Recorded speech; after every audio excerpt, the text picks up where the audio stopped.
seconds. Bryant for the win. Bang! The camera's caught walking a great big slap.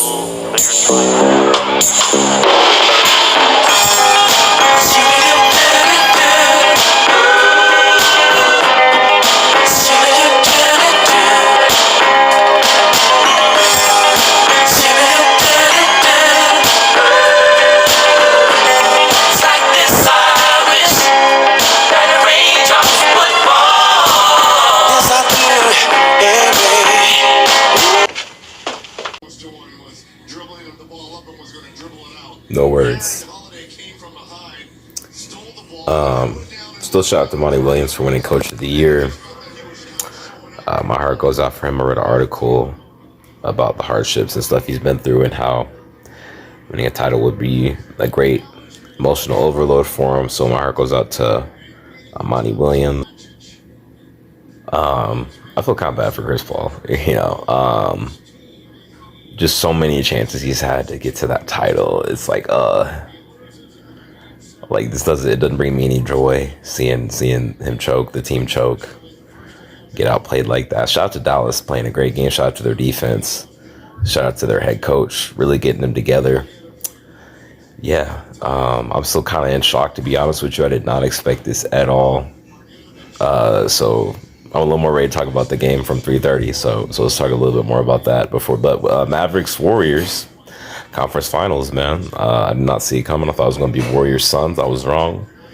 Yeah, we'll see, man. Luke is a superstar. This Dallas team's for real. Let's see what they can bring against the world champion Warriors. Shout out to the Celtics.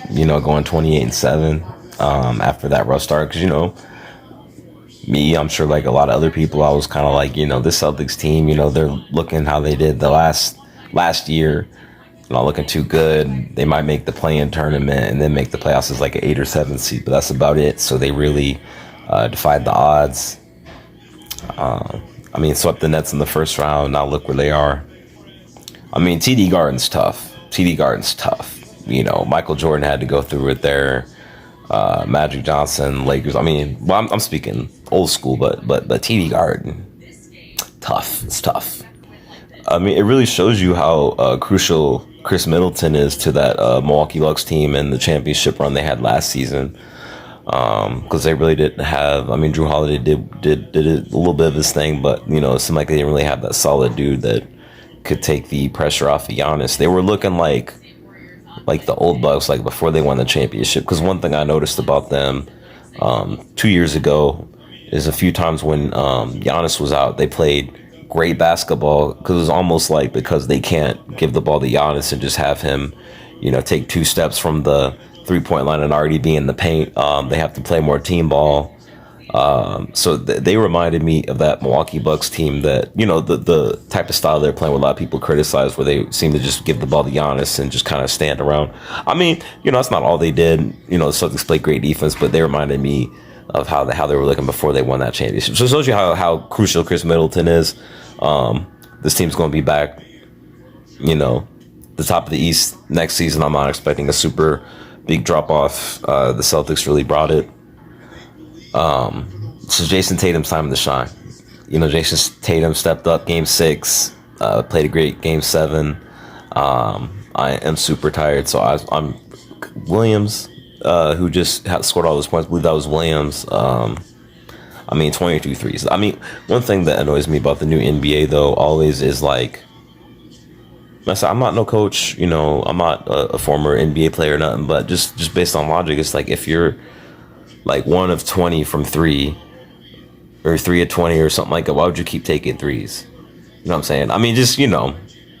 When I'm playing 2K and I'm like 0-9 from 3, I usually stop taking threes. But what do I know? I'm just a fan. I'm not trying to be Stephen A. Smith. Anyway, I'm about to watch this TNT post-game show. Shout out to both these teams, the Boston Celtics and the Dallas Mavericks. They were both the underdogs. They defied the odds. I love seeing that in sports. So even though I was wrong with my predictions, I love the excitement that this brings to the table. We haven't had a Celtics Heat conference final since I think I was in high school, 2012 or something like that, back when Celtics still had the big 3. So that, that's going to take me back a little bit, to my high school years, I mean, even though these teams are entirely different.